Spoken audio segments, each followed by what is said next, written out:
Hi guys! So for today's video ay magkakaroon tayo ng panibagong repotting. So first, kailangan natin ng mesh tape. Gugupit tayo ng mesh tape. Pagkatapos ay ilalagay natin sa bandang gitna or dun sa bandang hole ng ating pot para hindi tumagos yung ilalagay natin na soil mix. Tapos iyan guys, inilalagay ko na yung ating soil mix.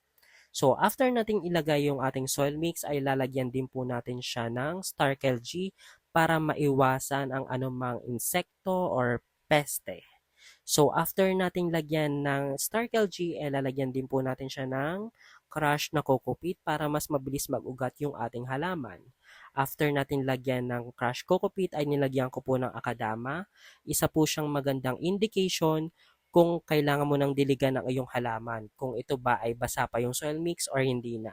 Tapos nilagyan ko ulit siya ng panibagong Starkel G sa bandang ibabaw. So ayan guys, yung Gymnocalcium green tea from 72 Garden. So ipapakita ko siya sa mga susunod pa nating video. So follow me for more unboxing or repotting session. So bye-bye!